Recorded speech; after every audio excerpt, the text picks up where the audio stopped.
chapter 2. Let's do some fucking stats. I have not wasted enough of your time today. We will be sure to waste more. That's what we're doing here. We talk shit every once in like 20 minutes or so. Chapter 2 is on organizing data. And I already fucked up the spelling.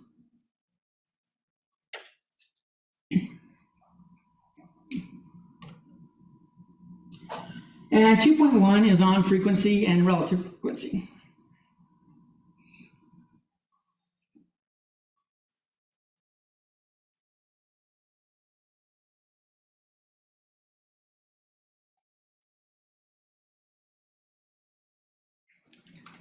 So I'm going to hit you with a scenario. This is back in spring of 2020. Like when we shifted to a pandemic. I asked my students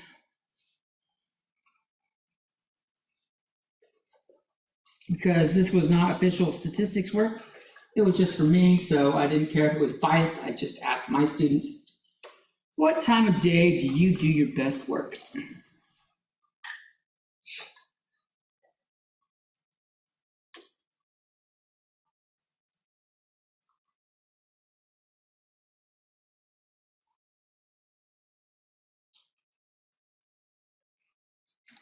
I got the following answers. Spread out among my stats class. I had stats classes. Well, this had to be more than stats classes. These were just the people that replied. Morning, I had 25 people say that was their best time. I didn't actually categorize what time bracket morning was. I just gave them 5 categories and said, whatever one you think it is, you label it that way. So morning might be fucking 5 a.m. to 8 a.m. for someone. I'm guessing for most COS students, it's like 7 to 10. But like some of those, we're in ag area. If you get up and get on the farms, morning starts early, right? Starts early. Noon hour, I didn't say what that was. 11 to 1, 11 to 2, some shit like that. 30 people said that. Then we had afternoon, of course. And 20 people said that. D was evening. 17 people said that. And E was late night. And only 9 people said that. This didn't bode well for my classes because many of them were in the evening or late night. And it doesn't look like a lot of them are fucking do great at late night or evening. But that's the, like working in the day, that's when they took the classes. You're hurting my neck, John. John, look, is all fucking. Like a fucking, this is the girl in the ring. Doing some creepy shit up here. Stop that. All right, so when I asked, 25 people said morning. That was how frequent I saw that response. These numbers here are called the frequency.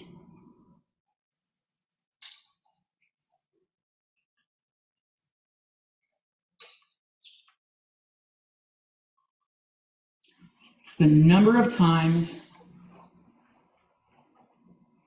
a particular response occurs.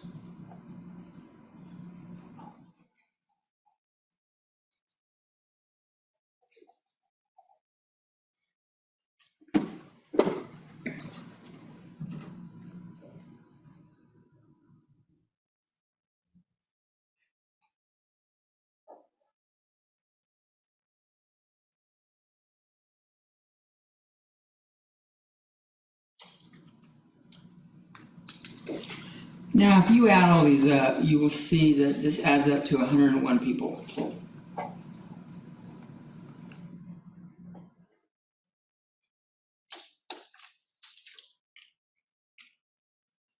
And if I just said, I asked my students and 25 of them said they were good in the morning, that's not really all that helpful without knowing the 101 people. 25 people might be, I might only teach one class, and they might all be fucking great in the morning. I might have asked 2,000 people, and then 25 doesn't jack shit. So like the actual frequency, this isn't all that helpful by itself.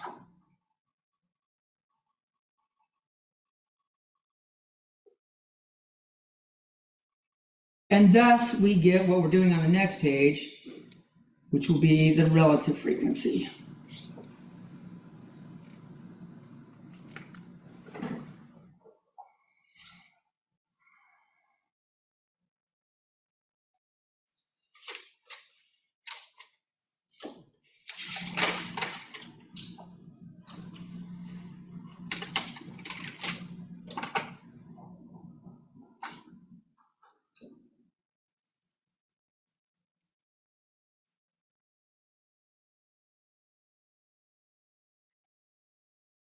Is ready for another page? Okay. My camera guy is not in here. Theodore, that's his name, Theodore. Okay, so let's look at relative frequency. I'm gonna put those same categories up again, just abbreviated here. We'll have morn, we'll have noon, we'll have after, we'll have evening, and then we'll have late. A relative frequency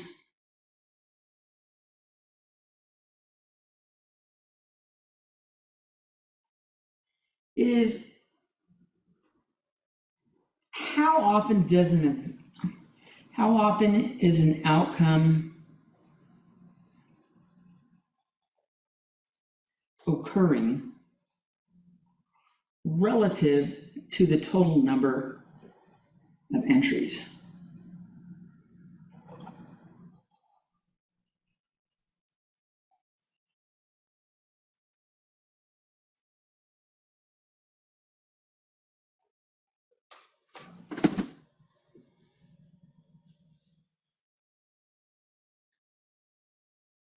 Taylor, is this your first college class? No. It's not? Okay.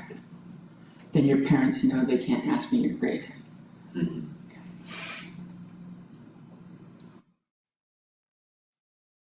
Every once in a while, I get some overachiever parents that get involved. Yours haven't been overachiever, they've been involved, but for obvious reasons that you know about. Mm-hmm. Every once in a while, I get like parents email me. I told the other class, the rest of you guys the other day, they'll email me and be like, why is my son, he said he's getting a bad grade in his class, why? Well, I really want to tell him he's done like 2 assignments out of 50. That's why he's getting a bad grade in class. He did shitty on a test. Most of his entries were blank on the test. He did 2 homework assignments, the first 2 on my, the simple ones, like how do I add? And then you wonder why he's doing poorly. No, when he's sitting in front of the computer with a notebook in his lap, he's not doing homework. He's either, the notebook is hiding comic books or, maybe Girly Magazine or something. Maybe a guy's magazine, I don't know. Maybe he's reading, what is it? Not QC, what is the non-dirty guys magazine? There's like a magazine for guys that's not, what fuck, I'm drawing a blank. This is the Snap-on catalog? No. What? Theo would know, Theodore will know, I'll ask him. Okay, I don't know how I got down that rabbit hole. Either way, so frequencies, we want to know in relative to the whole, or kind of like, we want to make a fraction out of them.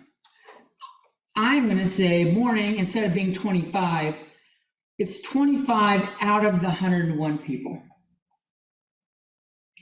And we're going to do that with all of them.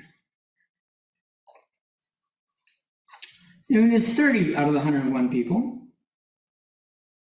Afternoon is 20 out of the 101 people. Evening is 17 out of the 101 people. And late night was 9 out of 101 people.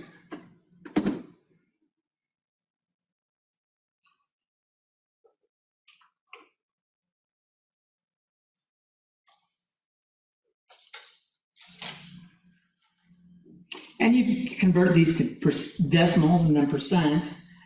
I've got 0.2474 0.75, which is 24.75%. And on noon, we had 0.2970, which is 29.70%. On afternoon, we have 0.1980, which is 19.8%.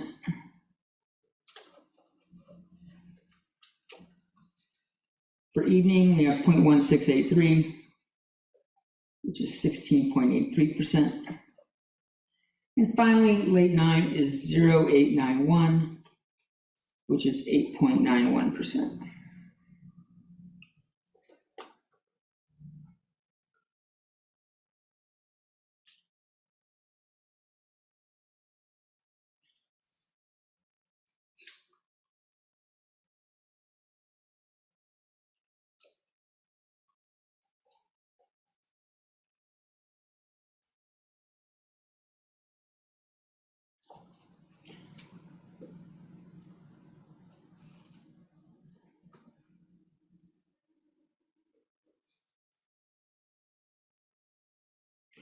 So, like if I were to make a little equation formula for it, the relative frequency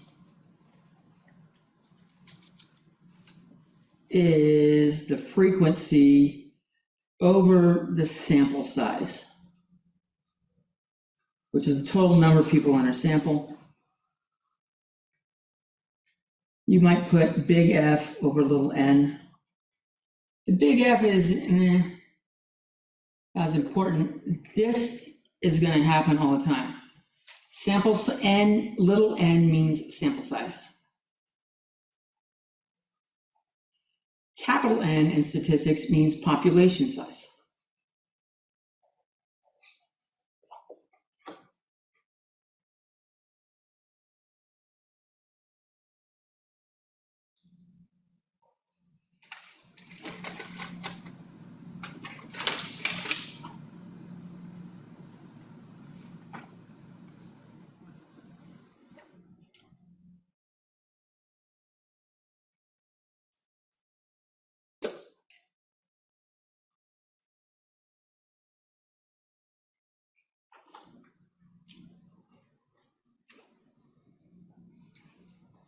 I'm going to show you guys how to do this in StatCrunch, which will be your stats software tool with the homework. Whenever you see me say NSC from now on, that means in StatCrunch. And we are going to select stats, tables, frequency.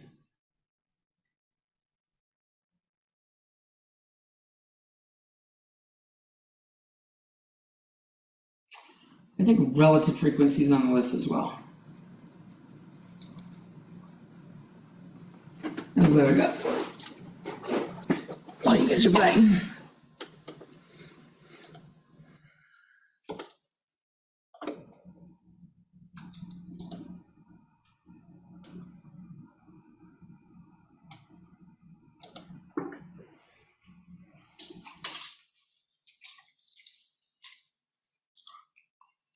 Do we just need one or both? Both.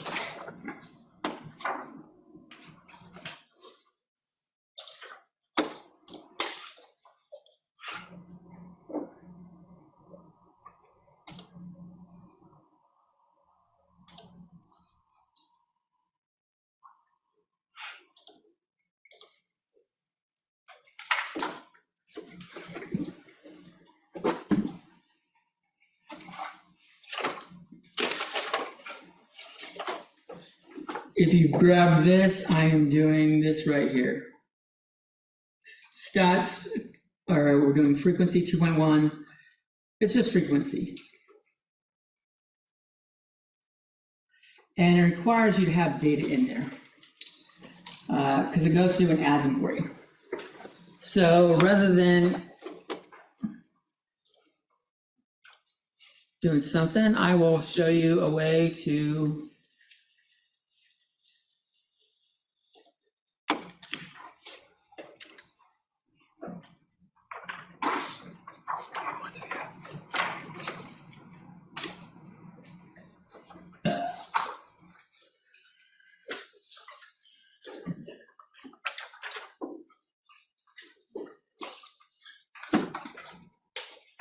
Okay, here I'm in our homework. And I'm gonna go to StatCrunch. And I'm gonna click on visit the StatCrunch website.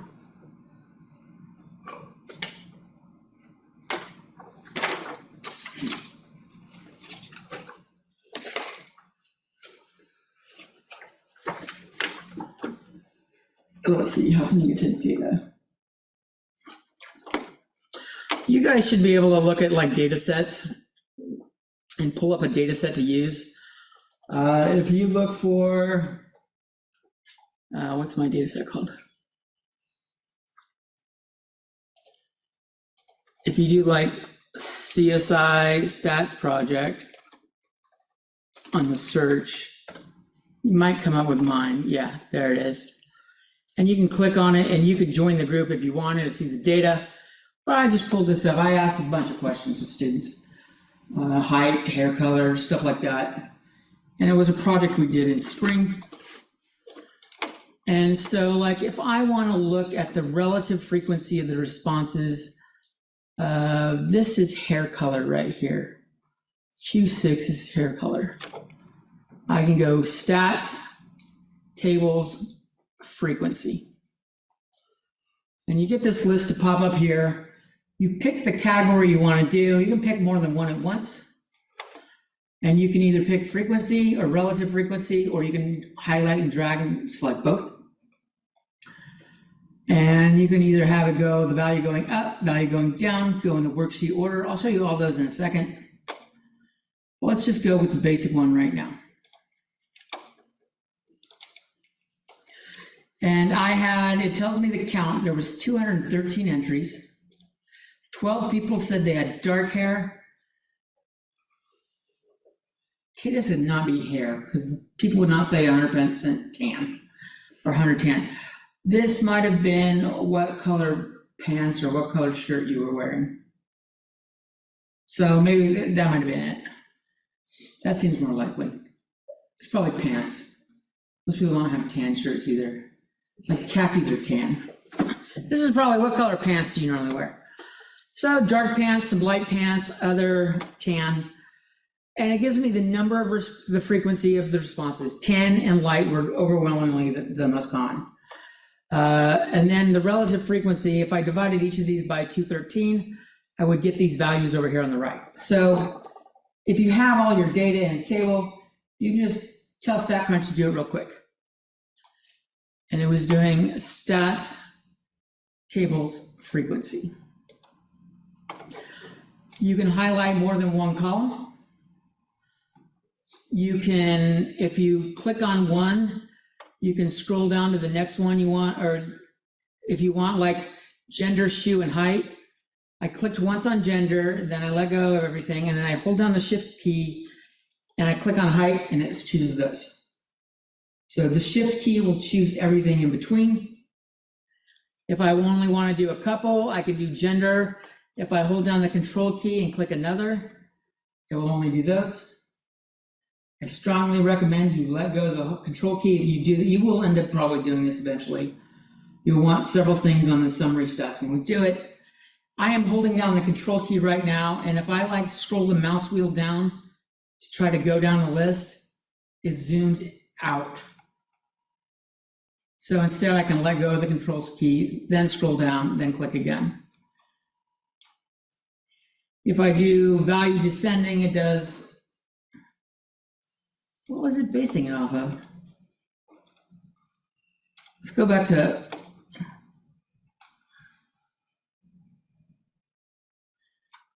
so it looks like it's going off the category. Descending is in the height is clear what it is, it's height. The gender, it's going alphabetically. If you want to, when you're using StatCrunch, if you've done everything, you've got everything you want in a table looking right, except you want to make one change, you don't have to go through the drop-down menu again. You can always go into options and click edit and choose something different. I could say by worksheet. I could say I just want gender right now. And I click compute. And then when you do it by worksheet, it literally goes down the list. It goes, what's the first entry? That's the top row. Doesn't matter if it's the middle alphabet, beginning of the alphabet, or the end of the alphabet. It's whatever's first shows up first. Then the next response that's different comes next. Next response after that that's different. And so it populates the list that way. That's how we do frequency and relative frequency. And here you will have homework problems that ask you to do it. Remember when you're doing them to do the little, don't forget the little window on window thing. This means copy to stack. You can click on it and do copy to StatCrunch. That's handy, don't forget. That way you don't screw up carrying the data over. It moves the data over for you.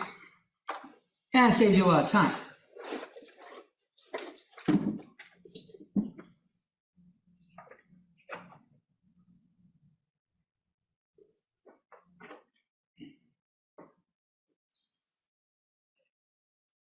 So that section is really handy on this section of the worksheet. If you forget how to do frequency, you can do it.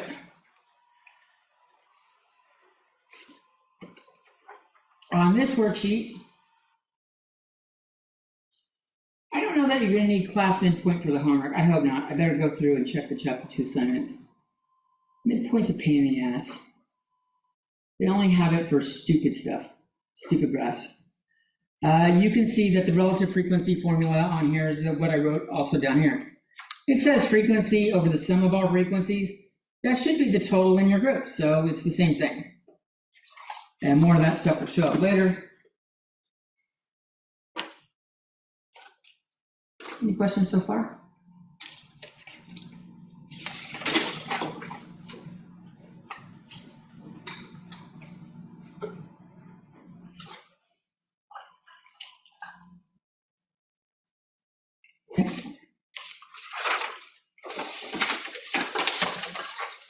That is it for 2.1.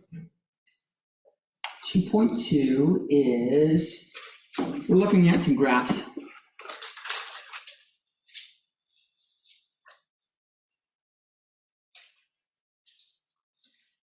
And the real big thing I want to talk about here is bar graphs versus histograms.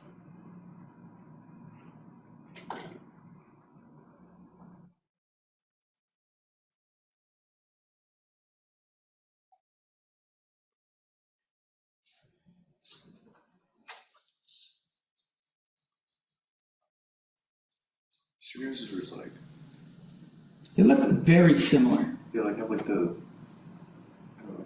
They can. I'll do like a little sample graph here. Like, let's say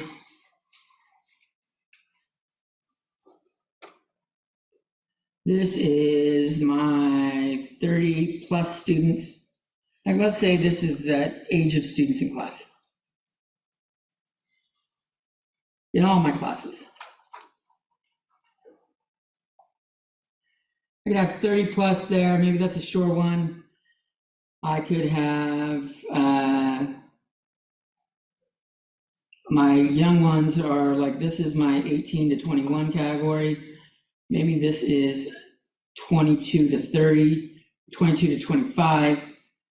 This might be 26 to 29. This is a bar graph.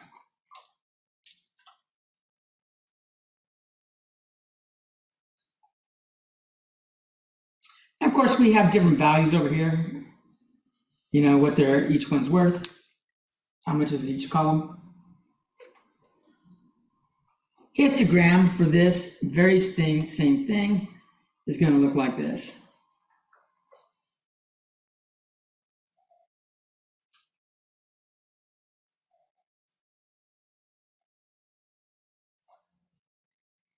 It'll say 18 to 21 here, 22 to 25 there, 26 to 29 here, and 30 plus there. This is a histogram.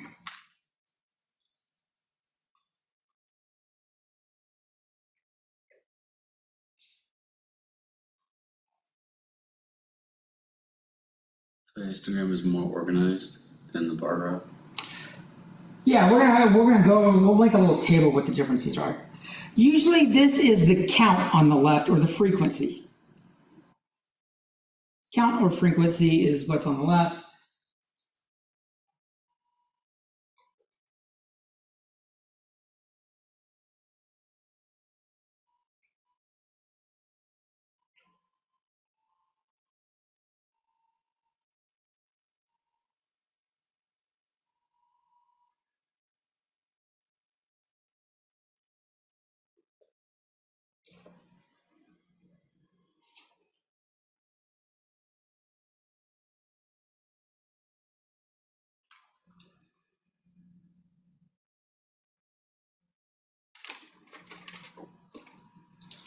So everyone got like a sketch down. It doesn't need to be accurate, but that's some idea of the sketch. Let's take a look at, like, I'll leave this up on the side so we can like take a look at the, well, first off, let me put a little title on this page. Bar graphs versus histograms. I'm off the screen. That's always great. Maybe we'll say what they have in common, commonalities. Then we'll say like what's bar graph and what's histogram only.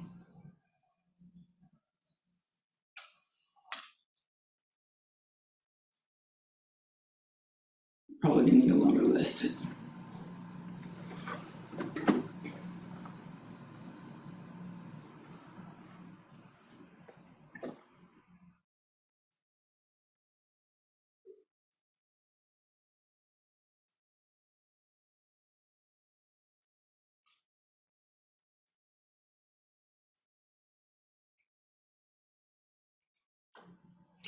Well, they both have bars or rectangles, right? That's something they have in common.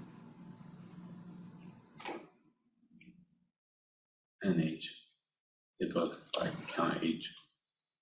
Or like have groups of age, if that makes sense. Yeah, the groups will be similar groups. This is not always age, so we'll say similar groups. And the vertical part of the graph is usually the frequency or relative frequency.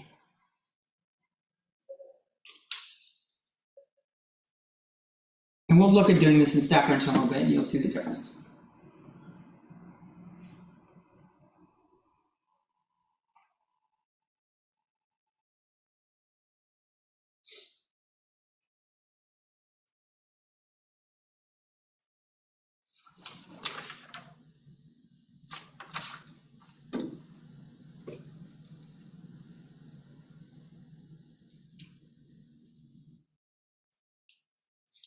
Now, what else do you like? Now, if we're looking at what they are different, what's one thing you notice that's different between these?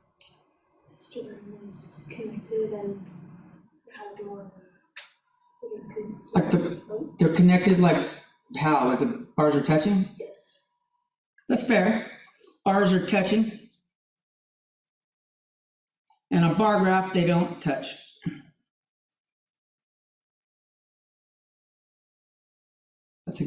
That's a good thing. That little curvature you're showing, I saw you do with your hand like that. We will talk about different shapes of graphs like that later on. You will see this one is called skewed right, but that's for later. I don't even know, that might even be today. Okay. It is today. We'll be doing that in a little bit. So the different shapes. Bar graph has a shape, it's just a different shape. I mean, it's going like a hill. What is something else that is different? It's like ordered, like, The groups are ordered on the histogram, right? So ordered groups here. And bar graph can be ordered, but doesn't have to be ordered.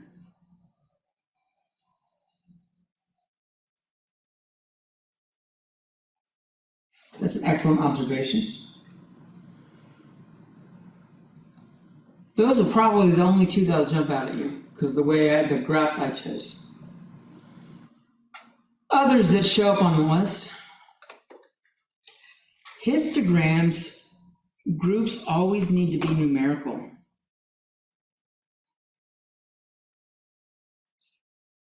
But on the bar graph, groups can be categorical.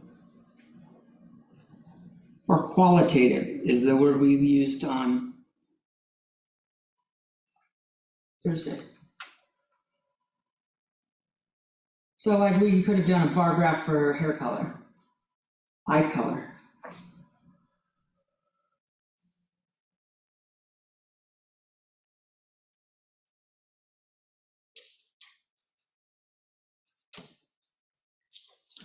Something else that's always true, histograms are always vertical.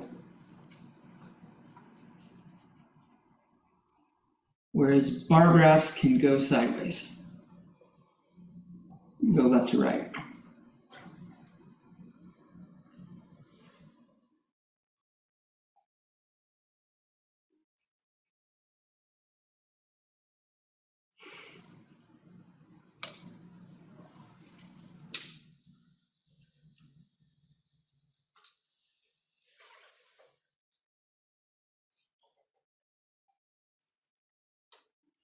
And finally, something I also didn't show,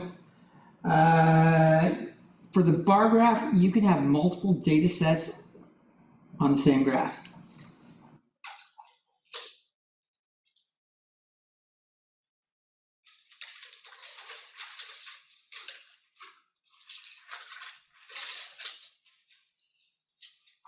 You know, where they do like, there's the guy and there's the girl, and they're right next to each other, and then they do a blue bar and a red bar for each of the groups. That's what I mean by multiple data sets. Histograms require one graph per data set.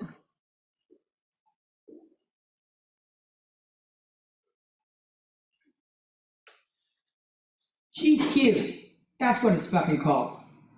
GQ is the Guys magazine. I don't know why him walking in made me think of it. I said I was gonna ask him, but I didn't need to.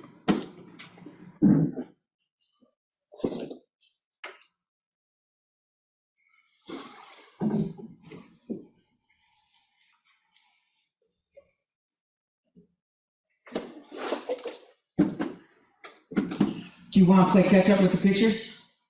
Nah, I'll just go to the lesson that you posted, right? Right, I'll post it. I'm gonna scan when we meet here. I'll get the notes up right away. I don't know how long it's gonna take fucking YouTube to process it. Like the YouTube videos, I downloaded them from Zoom. It doesn't take anything, a few minutes to download from Zoom. I upload them to YouTube, also doesn't take that long. Doesn't even matter if it's a 3-hour video.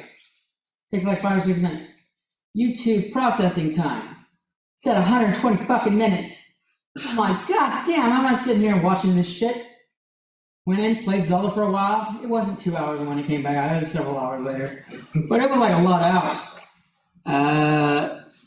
The video may or may not get posted tonight, but it will be posted either tonight or in the morning. Hopefully tonight. I really need to get it done tonight.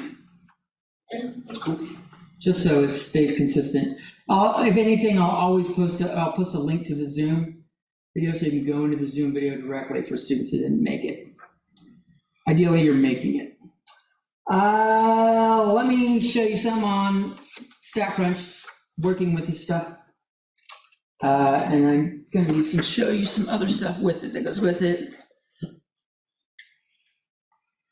So we're still in our category, we're still in our data set right here. I'm gonna start off with, first off, we're gonna do a graph. These are both under, everything's under graph. And you'll see bar plot and histogram. Bar plot you can actually do with summary. That's where you have to have like the categories written out like that, and then how many frequencies listed. With data means the raw data like we got here. So I'm gonna do a graph bar plot with age. And we can do frequency, and we'll do order ascending. That'll keep it in the value above bar when you're doing these graphs. If you click on value above bar, that's really fucking helpful. And it says, whoa, lots of unique numbers for age. Want to turn on binning? I'm gonna say no at first. I want you to see what fucking happens. That's what happens. Oh.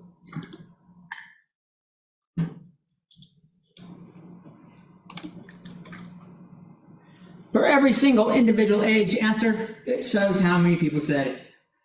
This is an unhelpful graph. When you are using this, you can choose to do binning. So I will minimize that back down and I will do another graph for the same group. And I'll say with binning when it asks me. And I'll say yes. And it chose its own bin range. A bin here it says 10 to 20, then 20 to 30. These are the bins. So it's like having a bucket and going, how many like red balls do I have? If I well, we would say people, but you're not throwing people into a bin. But like we were going, how many red balls, how many blue balls, how many green balls? We could throw them in a bin or a bucket, and that's our stuff. That's where the idea of binning comes from. You'll notice it says 20 on both of these, 10 to 20 and 20 to 30, 20 to 30 and 30 to 40. Well, which one is the 20 in? Doesn't seem like a very good graph if it puts the AnyCat answer with the 20, which it looks like we had a lot of 20s. In fact, 20 was the most common answer. Not most common. 20 people said they were 20 years old. So are they in this first column or in this second column? So, is that just an intuitive guess? Yes.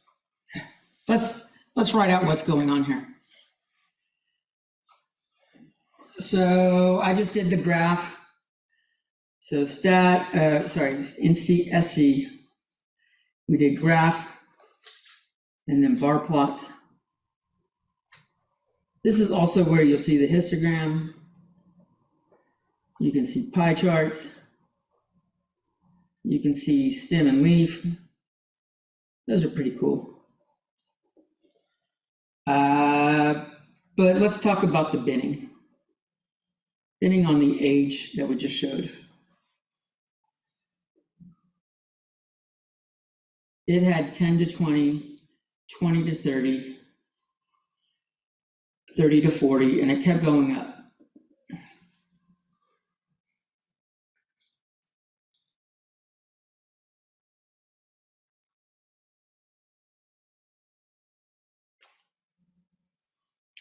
What this translates to is this group is 10 less than or equal to their age, less than 20. 20 less than or equal to their age, less than 30. So this is really doing 10 all the way up to 19.9999999. This is doing 20.0 all the way up to 29.99999. Like that. That's what's going on with these right here.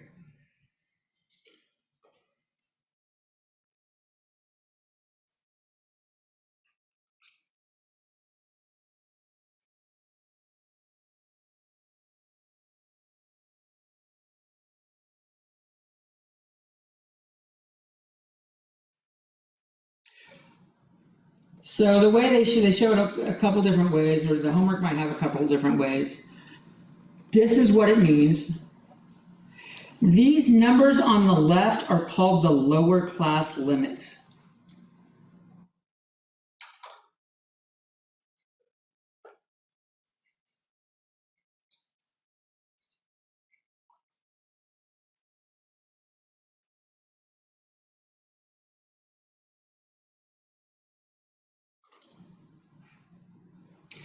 This is likely to be what the homework shows. Homework will ask you to do the 10 to 19.999, 20 to 29.9999, stuff like that.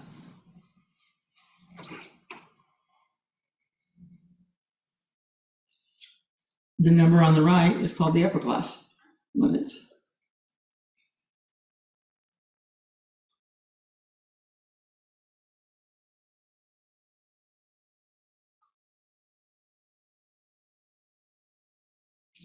And it might be more, that sounds like some fucking segregation in society, some bullshit like that. Think of it like class limits on both of them, and then what's the lower number and what's the upper number. It's not like lower class versus upper class, it's class limits and then lower and upper.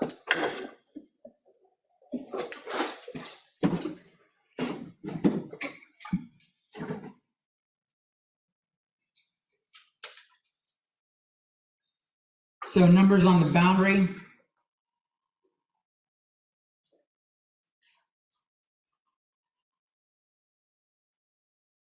Or kind of like a tie in between the two of them.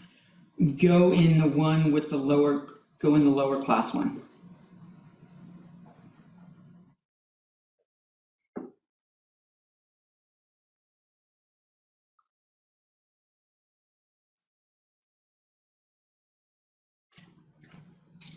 For example, a 40-year-old goes into the 40 to 50 bracket.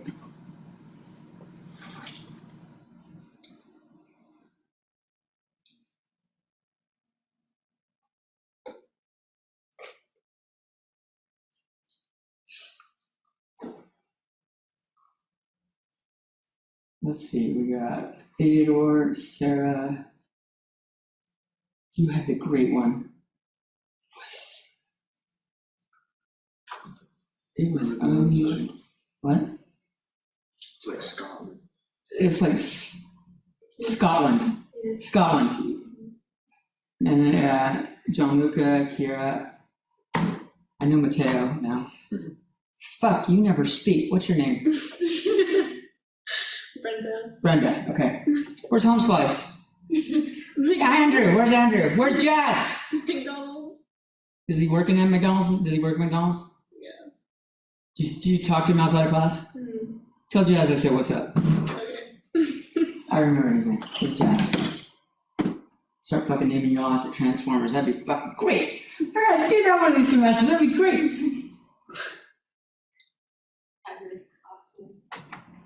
You know who's got the best fucking name in the Transformers? Starscream. That's a fucking dope name. He's a pathetic bad guy. It's like really a whiny little bastard.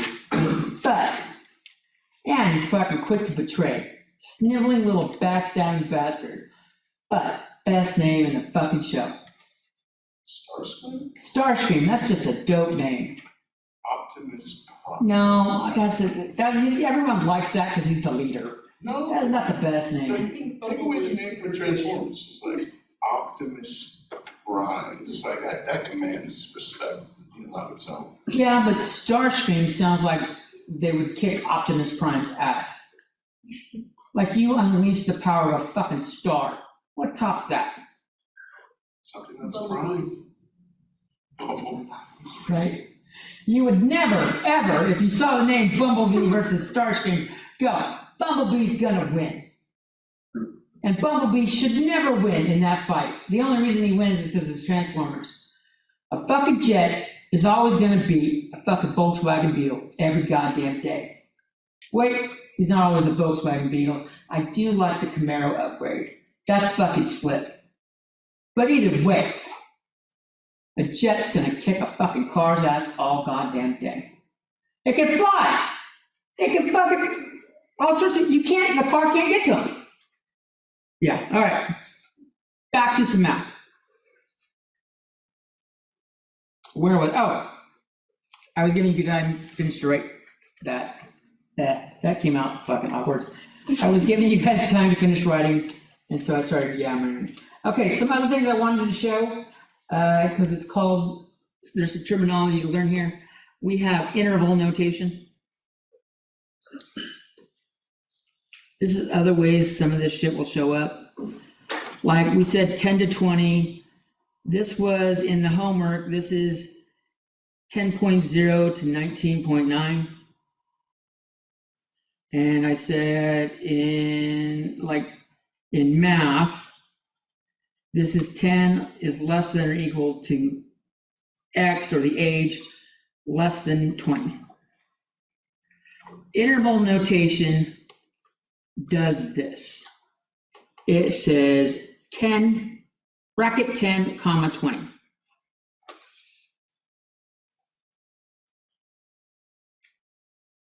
This notation kind of like simplifies that one a little bit. It shows you your lower class limit. It shows you your upper class limit. So you know your boundaries on your bins or your graphs.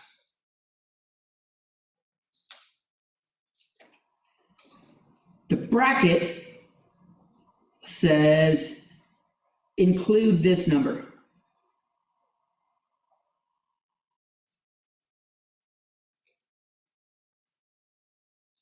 And the parenthesis says go up to this number, but don't include it.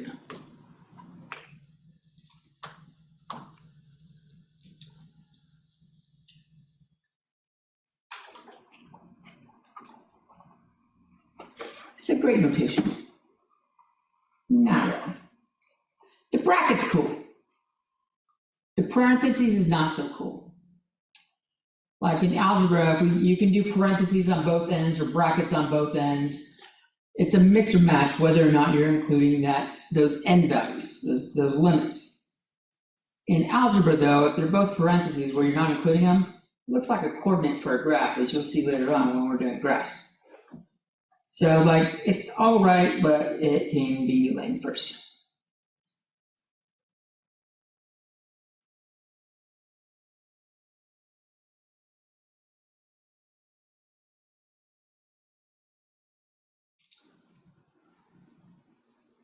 Before I switch and show you guys the histogram for the same group, something called the class width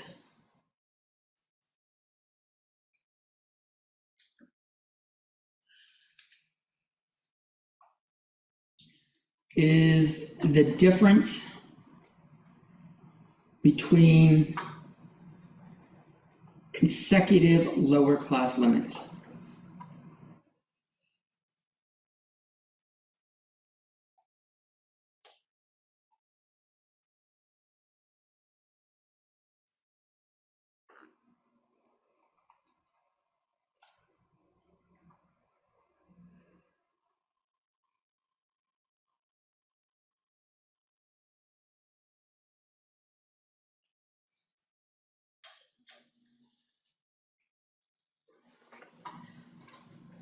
Put some of those limits back up.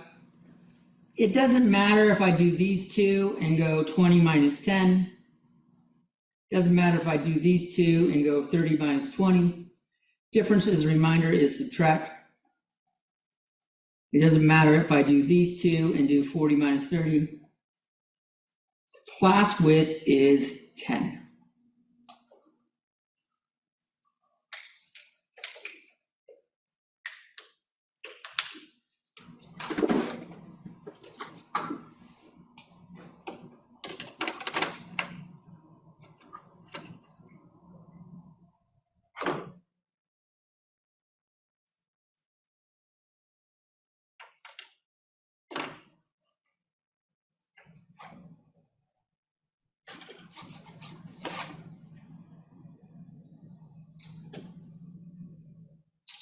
I actually have a good way of describing midpoint.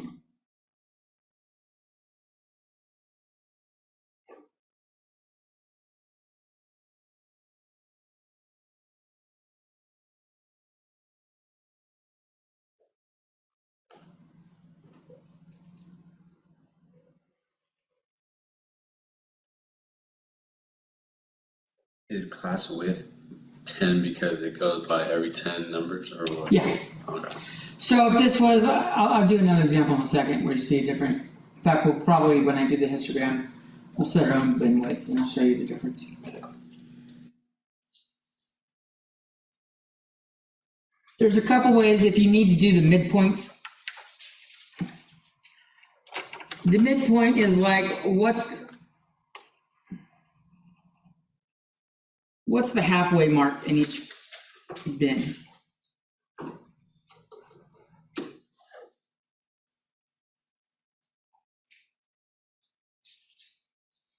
So one way of finding this midpoint value is you could do the lower limit of one number and then add the next lower limit. So lower limit of category 2, and then divide by 2.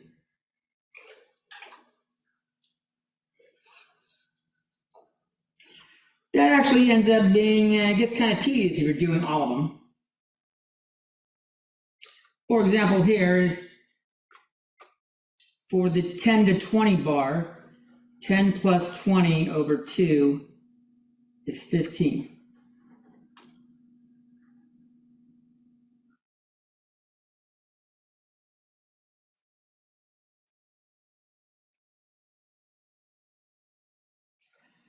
Another way of doing this is for each category,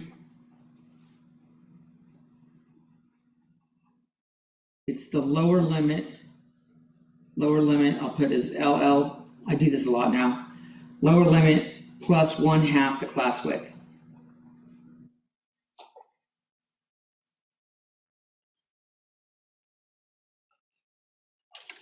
This value doesn't change for each graph. It's the same for each category on the graph.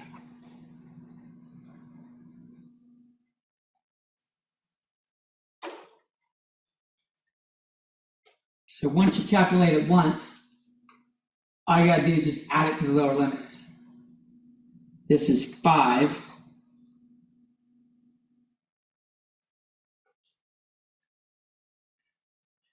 So my 10 to 19.99, my 20 to 29.99, my 30 to 39.99. If I want the midpoints, I just add this to the lower class, lower limit. I will have 10 plus 5 is 15, 20 plus 5 is 25, 30 plus 5 is 35. It goes like that.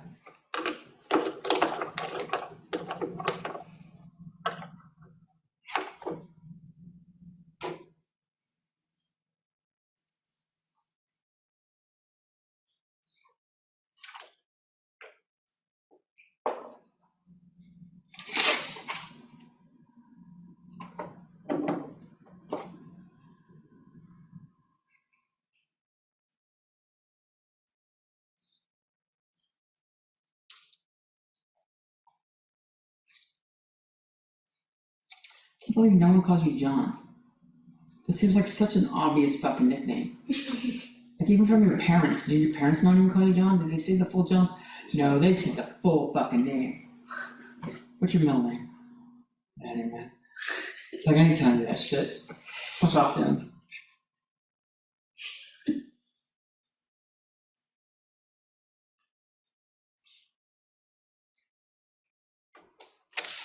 All right, I'm about to bust into histograms, but I think maybe we should take a little 5-minute break.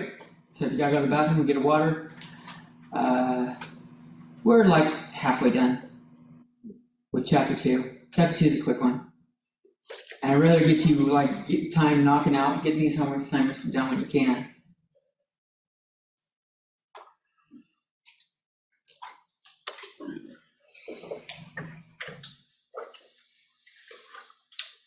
Let me hit pause on recording so we're not.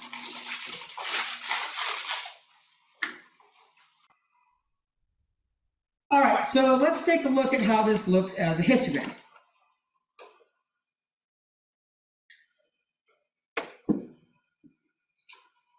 So I got my graphs here.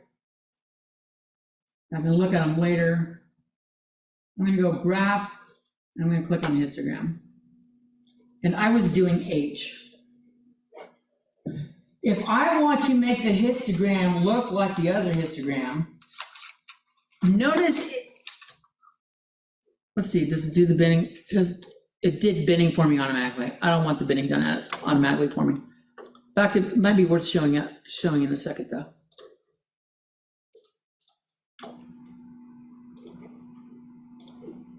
Okay, we'll come back to that one.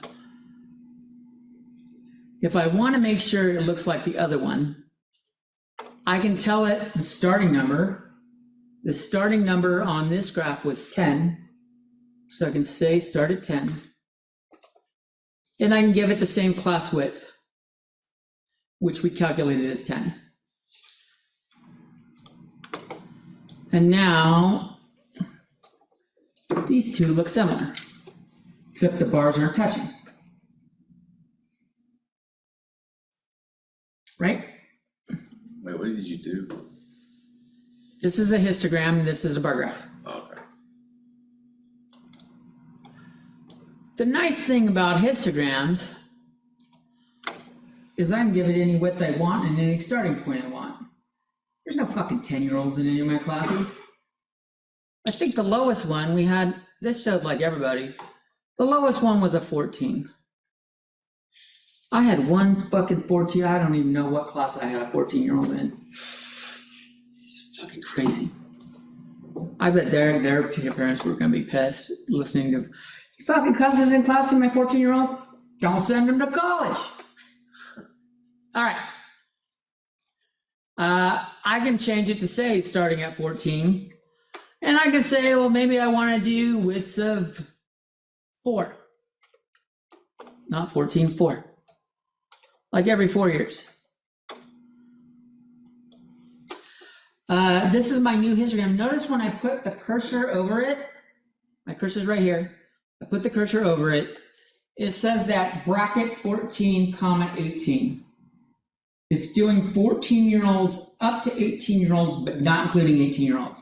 So I've effectively made the first category everybody that's a minor. There was 23 minors in my classes.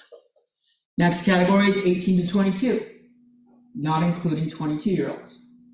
21 and 364 days. Still technically 21. So that's how that works. The histograms, you can set the bins you want, where they start at, and how wide the columns are. That's a pretty handy tool. You just have to put it in the bin things. And I always recommend clicking value above bar.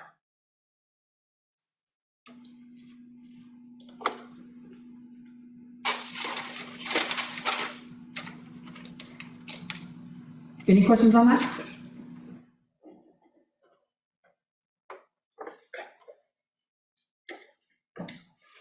Sometimes when you're doing these and you're like, I don't know how I should do my bins, you get to choose. Like if we were doing, how many semester units have you taken and passed so far? I'm gonna have anywhere between 0 and like, this may shock you, but like 100, maybe 120. I think I had like over 100 when I left COS as a student. I took a bunch of classes and I kept taking classes I didn't need as I was taking other classes I did, just to like learn some more shit. I was a math major. I didn't need to take hardly any of the physics classes. I didn't need to take computer science. There's a lot of ones I didn't want to take, but I was interested in them, so I took them. Because community college is hella cheap compared to anywhere else. Other than like doing like Coursera or like an online course where it's free, I think having to pay for it and like being graded and shit makes me motivated. So let's say you're doing the course units, how many semester units each person's passed. Well, we have different ideas of what we could do the bins on. Yeah. Well, I'd be able to like see like, it'd be like, if I'm like confused later on how to do the bins, would it be like a video or something? Yeah, should be. I did this video, What? that YouTube video. No, I mean, there should be ones in the homework section showing how to do bins. We'll look at it in a second. But if you have a question, you may not be the only one with a question. Ask. No, I was asking for later, but Oh, like if I forget later. yeah. Yeah. So In fact, I can even write it down so it's in the lecture notes if you like it. Like when you're doing in the histogram, there is, let me look at the names of it. It'll say bins, and then start, and have a box, and it'll have width, and it'll have a box.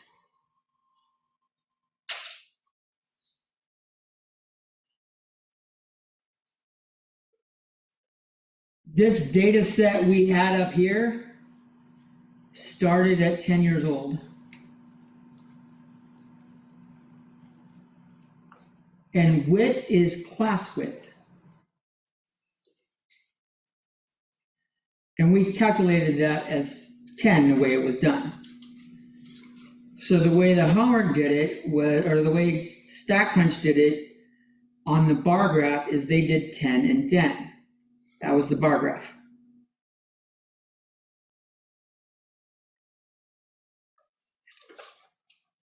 This fucking red cap. Still giving you overtime. Fucking yeah. The way I showed it, I showed 14 and I did a 4. And so this gave me 14 to 17.99, 18 to 21.99, 22 to 25.99, and so on like that. So that gave me that set. So I can change the way the bars are done on a histogram. The bar graph, no. You might be able to set the bins ahead of time. Is there a way to set the bins ahead of time? If you go to. I think there's a data and bin, In data, you can bin. it. but then it makes a new column. I think that's a pain in the ass. And let's be honest, most of the time you'll be doing histograms, not bar graphs from here on in this class. So the histogram already has it in it.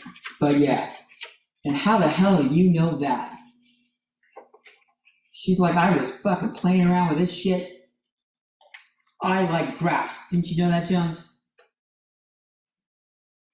Some fucking she's like, no, you can do bending this way. You wanna come teach us? I'll let you do it. I'm okay. I've done it. I've let students teach. Not that often. I started this class last semester, but made the mistake of taking it at 8 a.m., so I dropped. So, And someone bothered to show you how to bend it with the data, yeah, and you remembered it? I like computer programs. Oh, okay. Was it Woodbury? It was Matt Beret. Beret, yeah. Yeah, his name looks like Boris. It's Beret. I have to think about it. I like Matt a lot. Go ahead and teach the class, because then you can change everyone's grade to an What? I won't be able to get you past the first two things.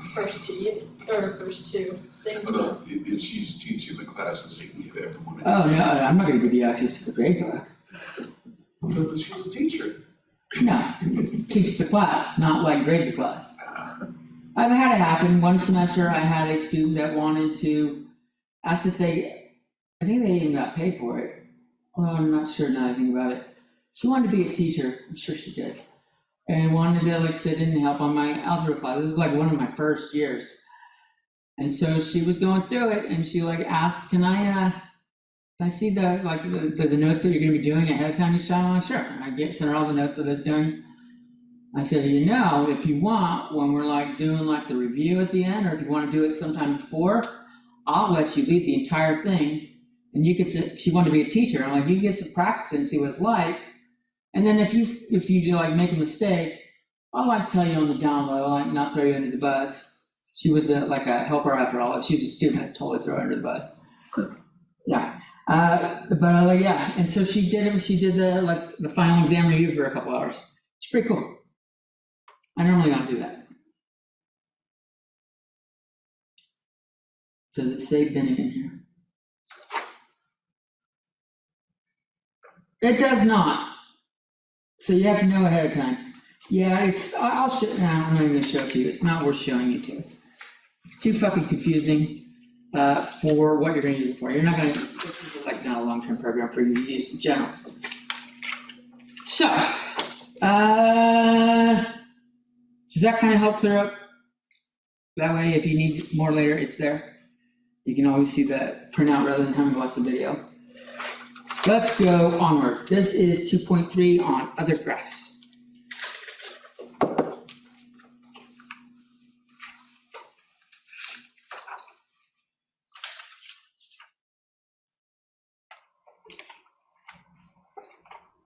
So stem and leaf plots, these are fucking cool.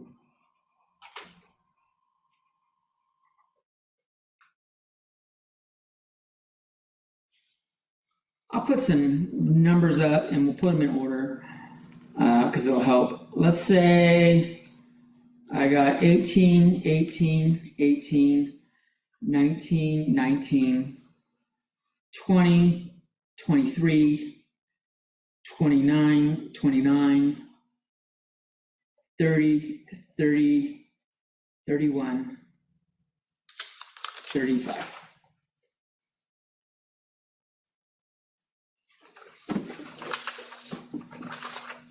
Enough to show you, like, you get the gist of the stem and leaf plot without getting fucking ridiculous.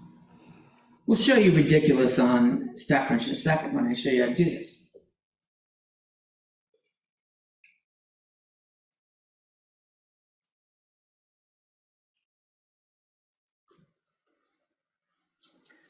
So in general, the stem is everything but the last digit.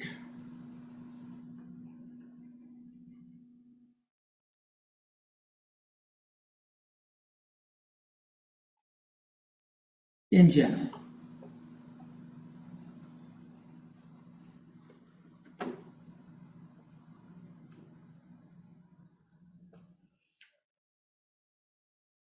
It kind of has to be. It's got to, but you'll see the way it's done.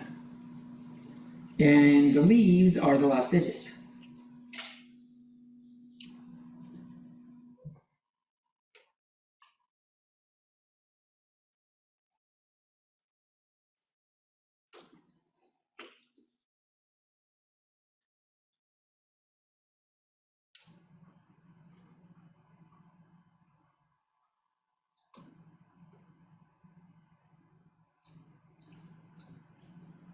So for this data set, the stems are 1, 2, and 3.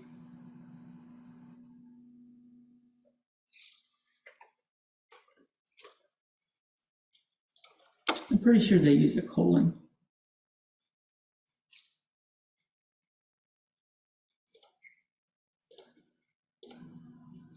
Yeah, they use a colon. The leaves are 88899 0399 0015.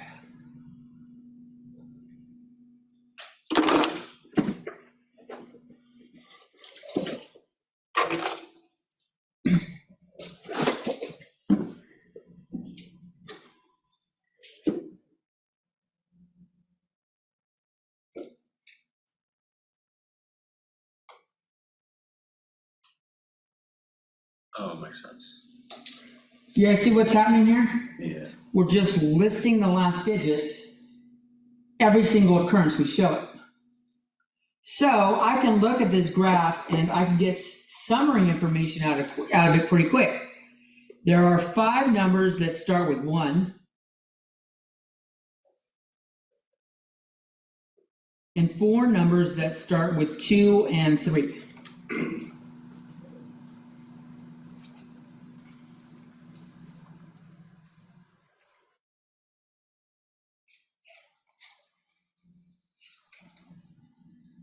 Which makes it really easy to add up the total here without adding them up above. I've got 5, 4, and 4. There's 13 in my, that's my sample size, is 13.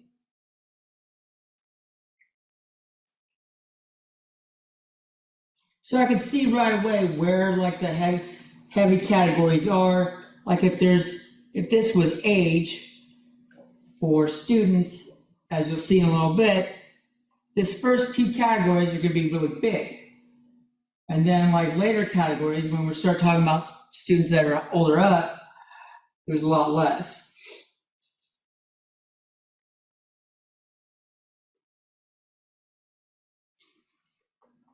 So kind of like the histogram,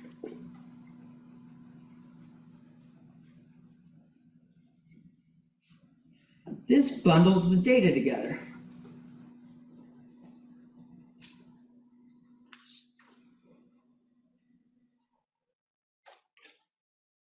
Unlike the histogram,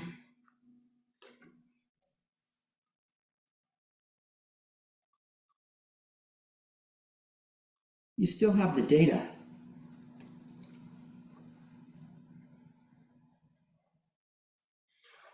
When you look at a histogram and you've got that 10 to 20, or what we just did last, the 14 to 18, the 18 to 22-year-olds, it just tells me how many students are in that age bracket.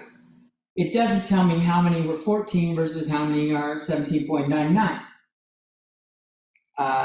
So like, it keeps some information. If I need it, I can always recover the data without having a different graph. That's pretty handy.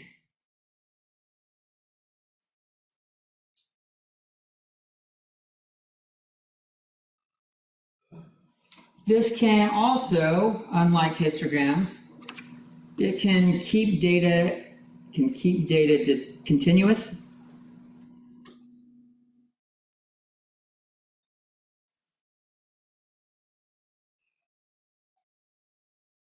Like if we have decimals in there, if someone had put I am 15.95, it retains it. It retains it in a weird way on the stem and leaf. I don't know. It might fuck it up when you have decimals in there.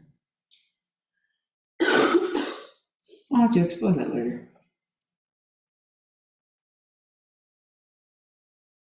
But where this sucks at, it really sucks for large data sets.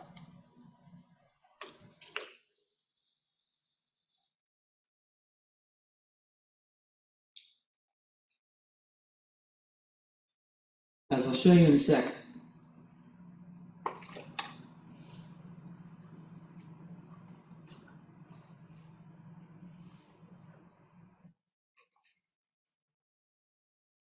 In StatCrunch, this is graph, stem and leaf.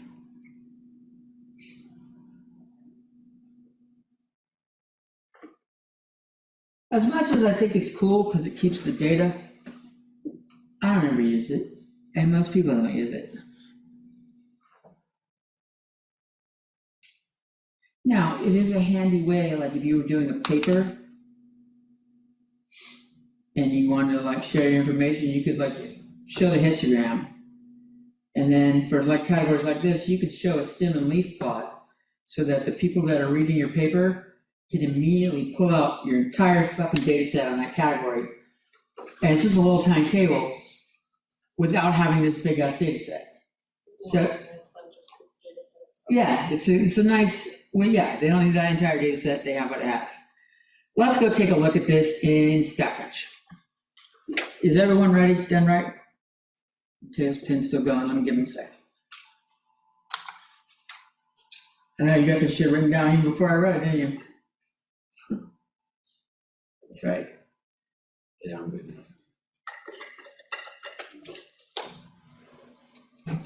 All right.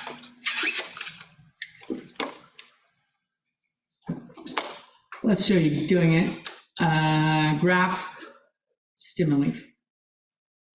Maybe I'll close down that real quick. Stem and leaf. I'm gonna do age. Oh, it does outlier trimming. Does it really though? Oh, it did.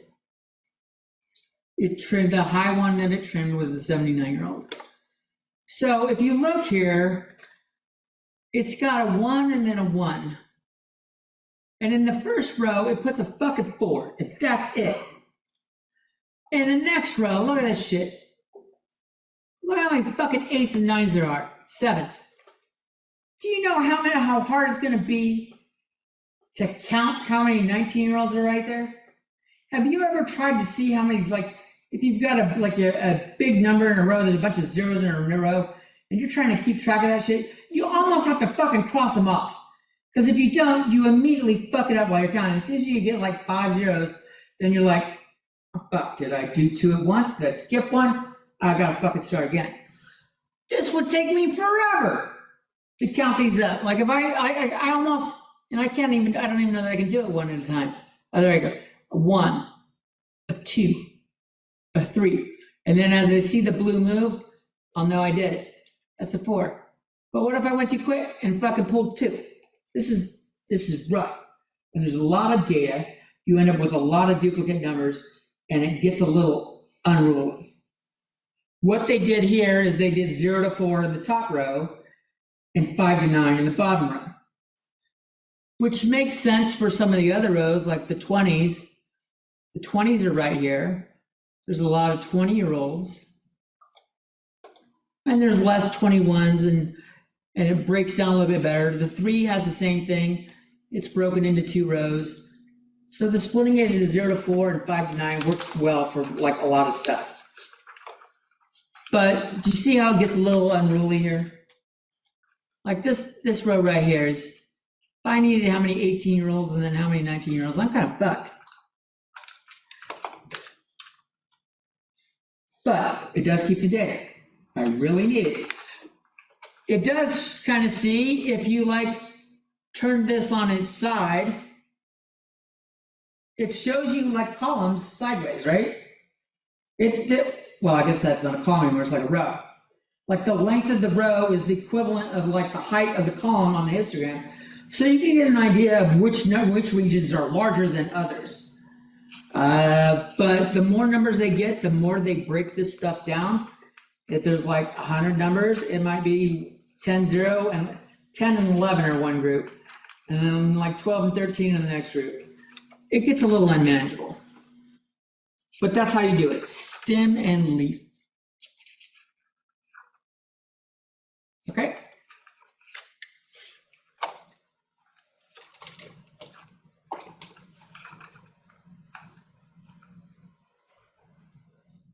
I'm not doing, I hope to God I don't have frequency polygons in the fucking graph. When I made the homework for this class, I pulled my previous setup on my homework setup from previous class. It said, do you want to, I think I told you guys this.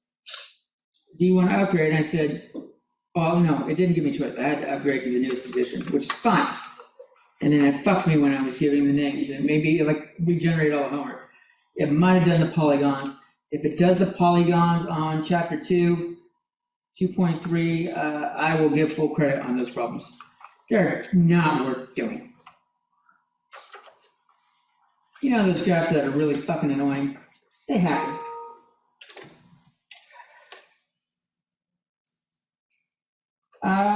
Distributions. This will show up again in 3.1. I said distributions and I immediately write a B. Distributions of graphs.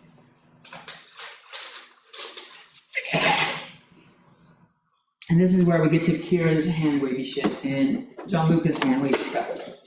And we were describing the graphs earlier.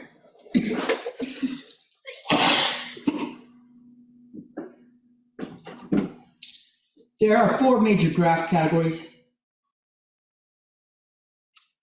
The boring category I'm going to do in black is the uniform category.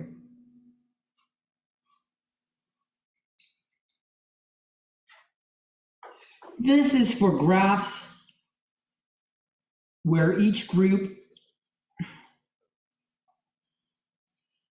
has approximately the same frequency.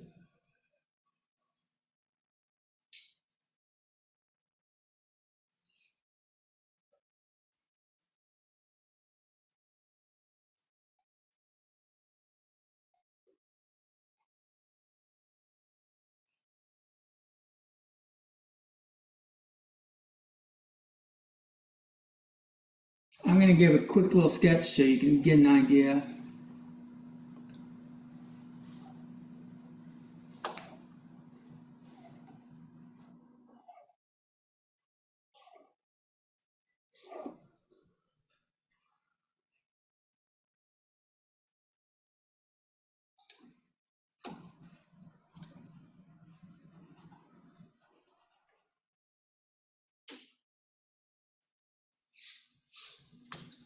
This is like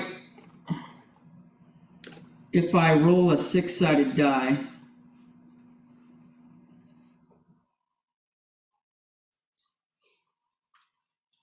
Like 300 times. How much of each one pops out? It's unlikely you're gonna have any number that's the same. It's possible, but they're all gonna be relatively close. If you roll it and like the 6 shows up 3 times more often than the 1, that fucking die is weighted. That's someone that's trying to cheat at a crap table in a casino. They should all be roughly the same.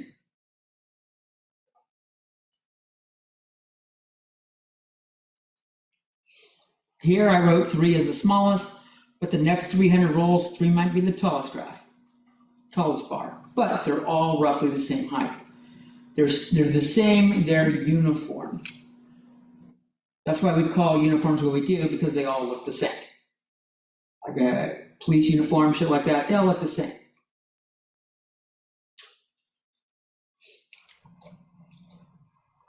That's the boring one.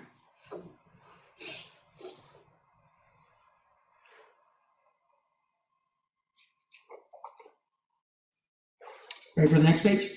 Yeah.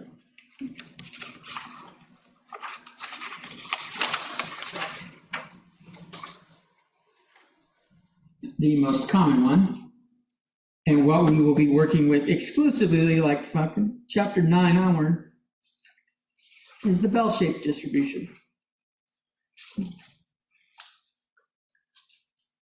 Often called the normal distribution.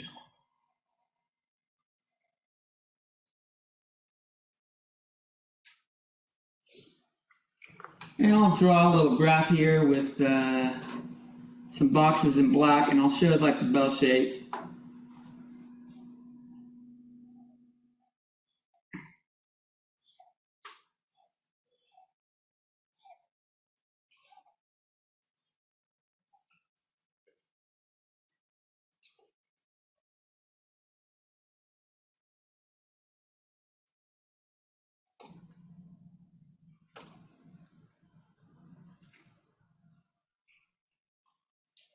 The bell shape here is, if I draw a little curve going over the top, it looks like this.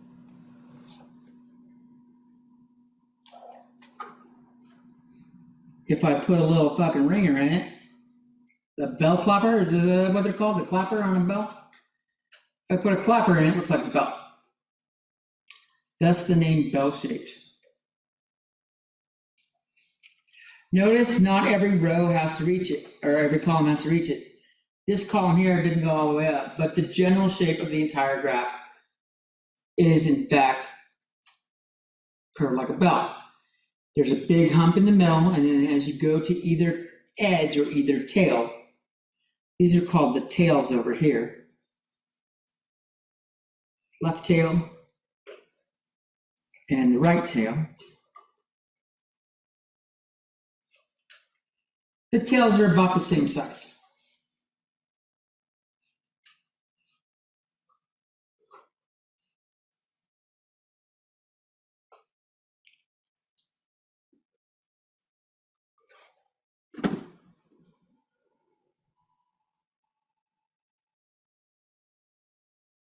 Things that fall in this category for like humans,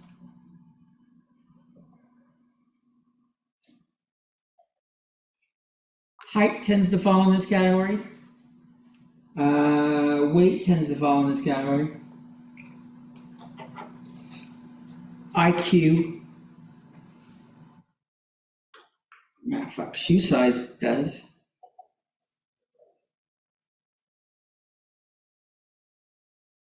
That's about it.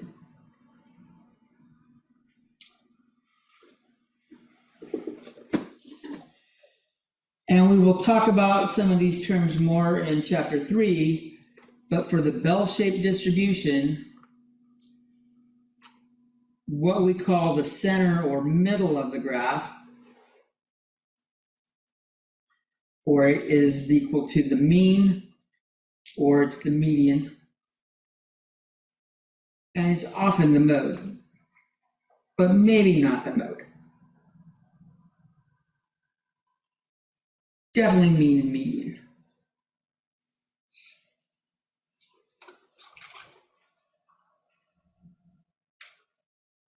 We haven't covered mean, median, and mode yet. You might have heard of them before. They're what you know them as. You've seen uniform and bell shape.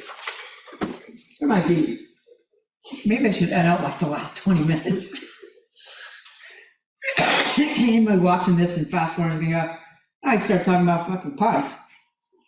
Fast forward another fucking, still fucking talking about pies. What the fuck? Why don't you timestamp Right? egg, pie, debate, Right? cheese? Skewed graphs.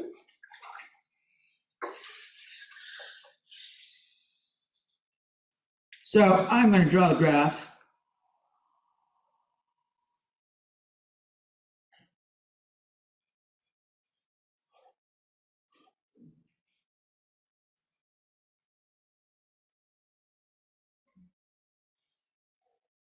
Maybe I should give a little bit more room on that one.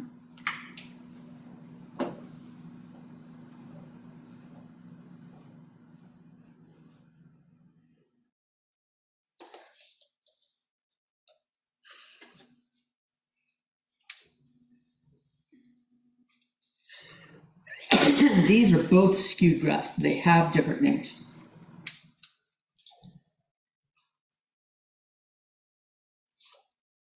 The names are based off of where is the longest tail.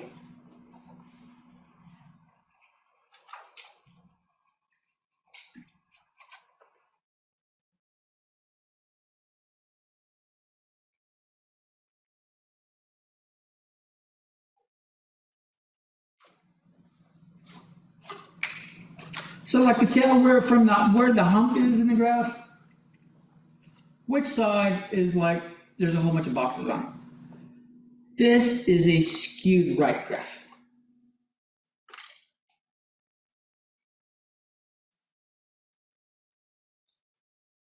And this is a skewed left graph.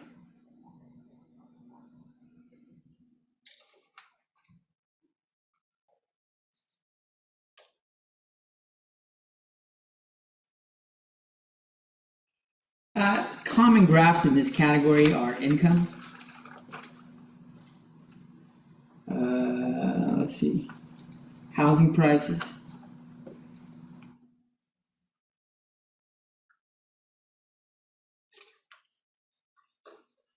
Number of children.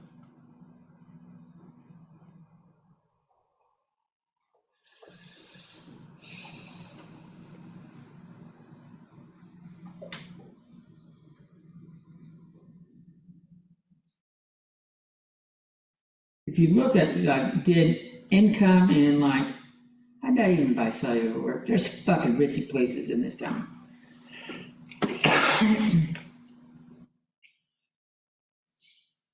Income, the average income, the middle class income, I don't know what it is nowadays, 50,000, 60,000, some shit like that.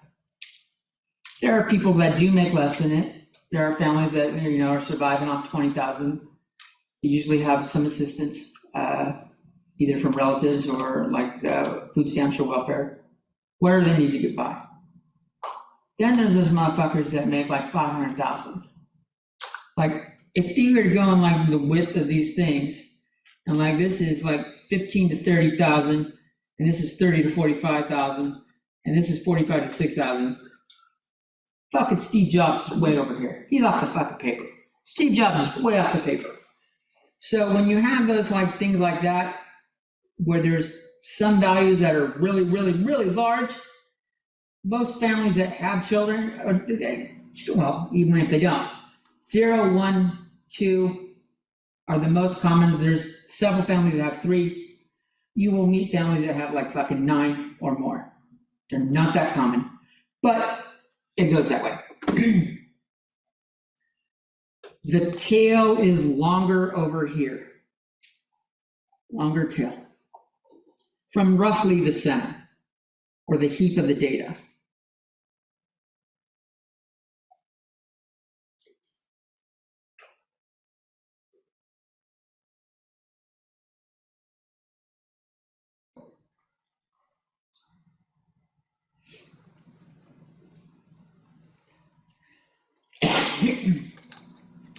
And we'll explore this a little more when we're talking about the topics, but for skewed right, the mean is greater than the median. I figure while we're talking about the graphs here, we'll put it here. Just so that when we do it again, basically tomorrow, the idea is fresh, right? You've seen it before. Skewed left, the mean is less than the median.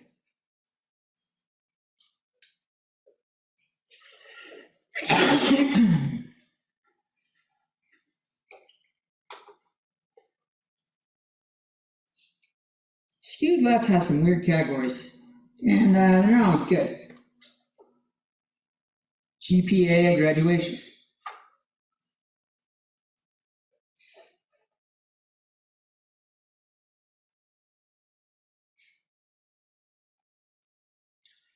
A lot of students that graduate, go the full distance for 4 years, they have somewhere in the 3 to 4 range. 3.0 to 4.0, maybe even 3.5 to higher. A lot of them. Now maybe let's go 3.2. A lot of students that don't really make the 4. Most don't make the 4. We don't have any that have, you don't see someone that has like a fucking 1.7 GPA that graduates. Because 1.7 is you're getting on average C's or lower. Like 2.0 is average as a C, which means you're getting a lot of D's, which while it does count as passing a college course, doesn't get you your degree. Won't allow you to transfer somewhere. A D is not a transferable grade. So like even a 2.0, you don't see a lot of 2.0 graduates. It's really fucking hard to get an average of C throughout all of college, go the full distance in college, and not go, nope, fuck this sucks. It just doesn't happen. People that do mediocre in college, they tap out early, so they don't graduate. So the ones at graduation are higher.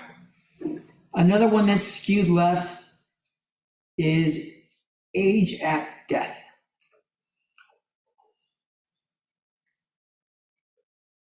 Most people die when they get older. You know, above 60 kind of thing. That's when your heart attacks start kicking in, shit like that. It starts before then, but like your bigger like life-ending shit happens after that. But you do have people that die in their 20s and 30s, and unfortunately you have people that die like 0 to 5. You know, infant mortality, shit like that. It happens. Thankfully, it's low.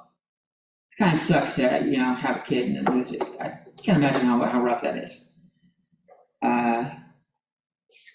But it happens, so this is like one of those graphs, and the mean is less than median, and here the tail is like longer to the left, so that's why we call it skewed left. Longer tail is to the left.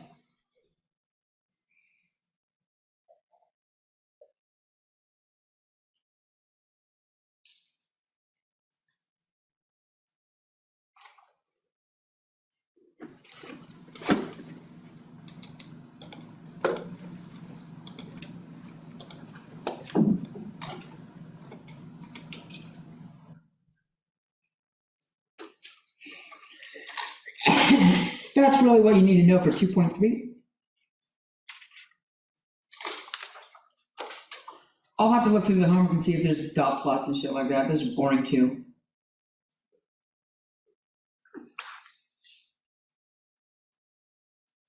And if there is, I'll just give credit for them. They're fucking boring plots.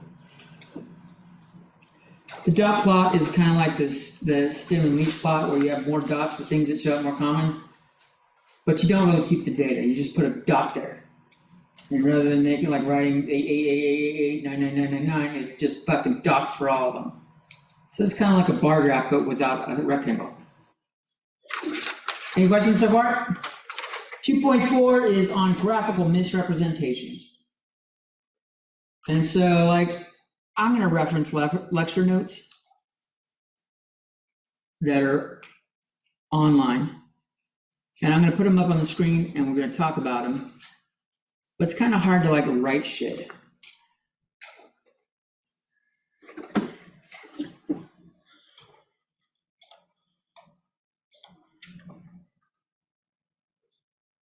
Let's find out where you find it.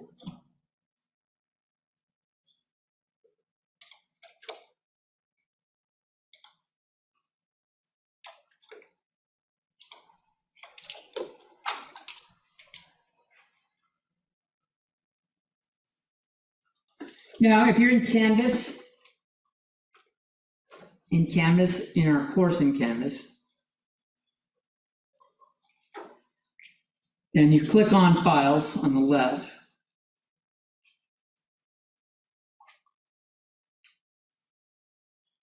on the front page, or on that list is Math 21 lecture notes.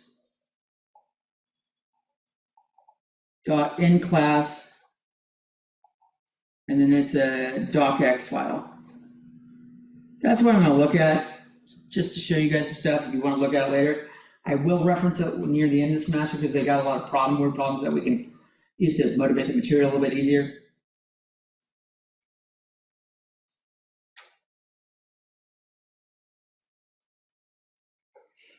Also, for these two documents right that I have up here, that hopefully you guys take a copy, because I like printed a copy for everyone in all my fucking summer classes.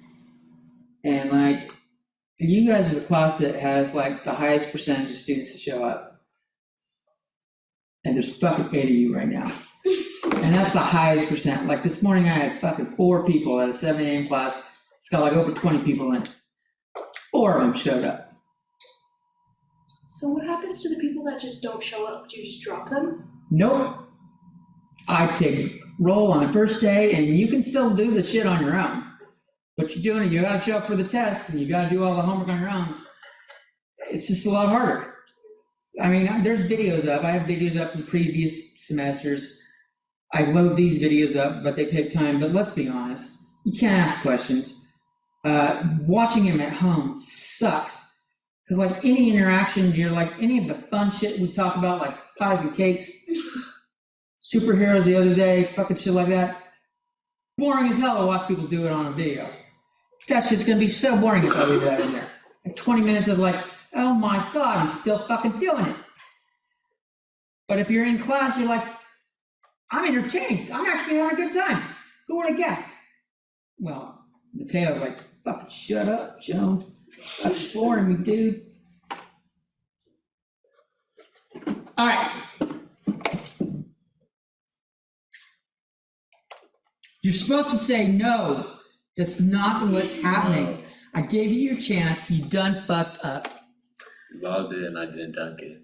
So we're in our courses. You click on Files.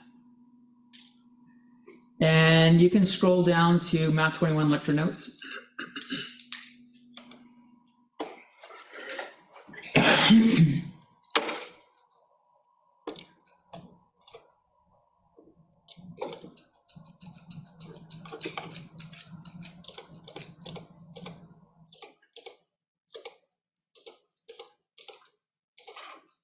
Page 24. Here we go. Okay, you know what? Maybe I should just download this motherfucker.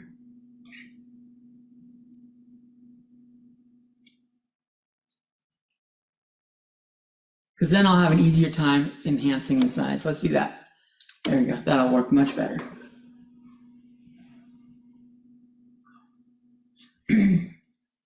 I got this from Beret. So if you saw this in Beret's class. When I was a student here, Beret was like teaching here. I don't know how long he'd been teaching here, like long enough. But he was like me. He was a former COS student that came back to teach at COS. And so like when I started teaching, he works out, don't go to sleep on me, John Luca. See your eyes fucking starting to roll up. When I started teaching young here, he taught out in Tulare also. But even more than that, he was like this, like really open. And so I would sit in on his lectures. And like, how do you teach? Like, I know how to do fucking algebra. Do it in my sleep down here. doing the fine time, like getting better at teaching, you better just watch someone do it and go, don't write down the lecture content, write down how they're lecturing it. Okay, here we go.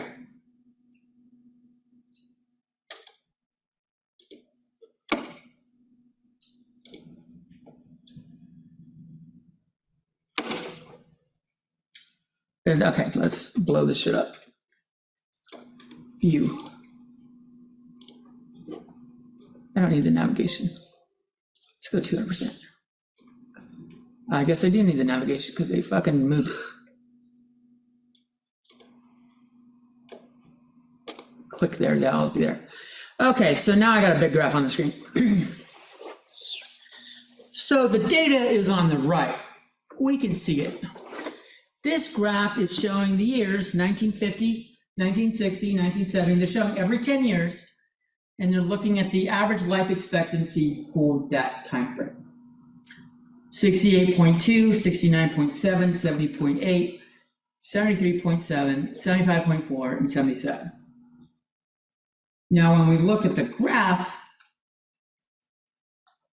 1950 is fucking dead on the bottom, right? And year 2000 is super high up on the graph. It looks like we've gotten really fucking good at medicine, like phenomenally, like 10 times the lifespan. In just 50 years, we've done 10 times the lifespan. The problem is, if you look at this graph, it starts at 68. So, if we were to redo this with a fucking 0 there, I guess I will use the paper. Did it switch? It did switch. If I were to redo this to paper with a 0 there, and then we had, I don't know, 60, 70, 80 is up here. Yeah.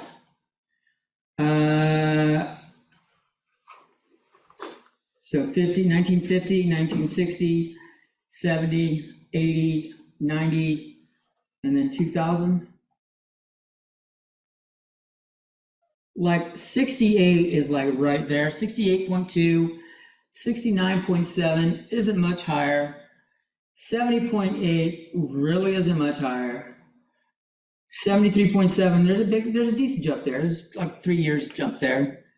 75.4 is a little larger, and now I'm fucking writing on my letters because I've done fucking fucked up. So I could do this shit like this, and I could connect the dots where it looks like this. It's kind of like that.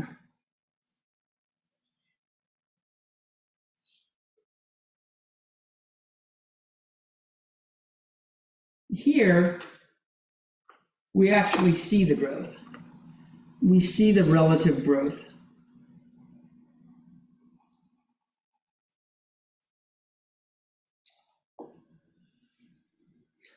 But people don't like graphs like this because here I've got a lot of white space. That's shitty. White space eats up paper. It fucking takes up a lot of room in whatever you're doing, and it's not necessary. But if we don't do it, we get that skewed bullshit we saw. Like, it does not look like, it looks like science is just like aliens fucking took over and like changed shit in a period of 50 years. We got really good, or we found like alien technology or some shit like that. No, we've slowly gotten better at increasing the lifespan. So one way to address this, you can start this at 60, but you kind of want to do something like that.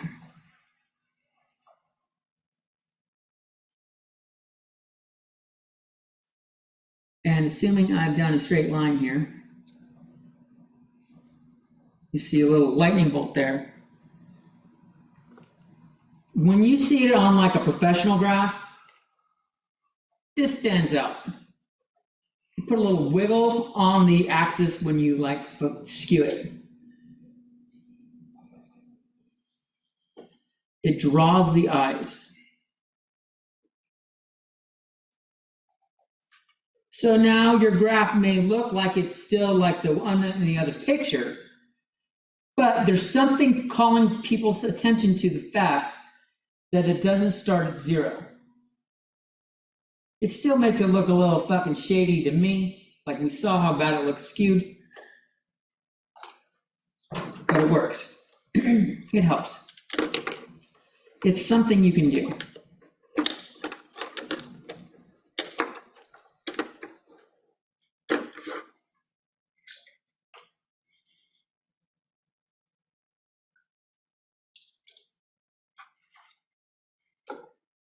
I really gotta look to see what kind of questions are in 2.4. Let's go look back and look at the notes again. 3D pie charts. Don't fucking do these. They look great. They make the graphics make it skews shit. Now we can see each of the colors here represent different hour blocks. This is number of hours per week students spend studying. There are students that spend 31 to 35 hours. There's a chunk that do 0 or 1 to 5 or 6 to 10. Now, if I look at this picture, this block in the front from 6 to 10 looks way bigger than anything else, doesn't it? I don't know if it's about to you, but it does to me. Purple looks like it's decent size and it's comparable to, well, green looks a little bit smaller, but they both look like way smaller than this. And so does that yellow back there, that's the 16 to 20.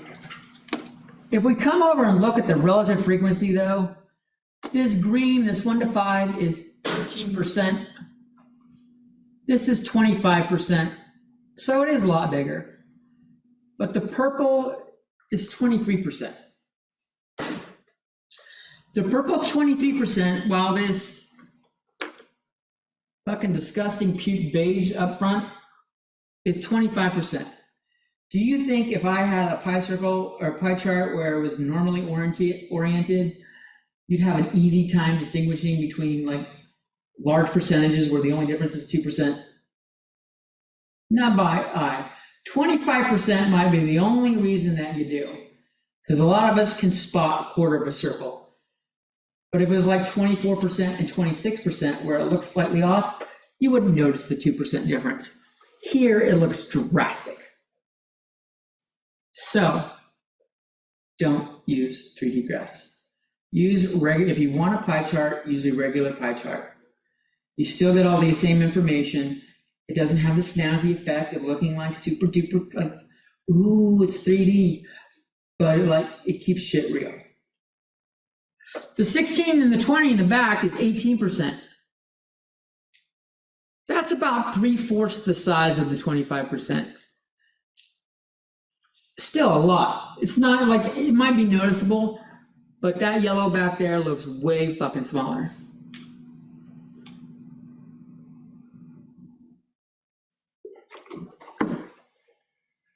Right?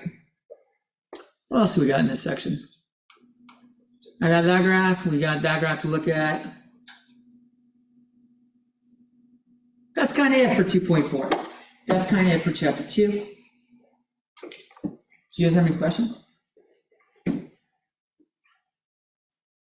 All right, you got a couple options. You can either ask me questions later after everyone leaves. Well, first option is you can always get the fuck out. Second option is you can stay and work on homework. You work on your laptops here, or the desk open up and you pop it out. I will stay here till 5 o'clock or 4:55, or when every student's gone, whichever comes earlier. So you're free to go, free to work here, or whatever you want to do. Recording stop.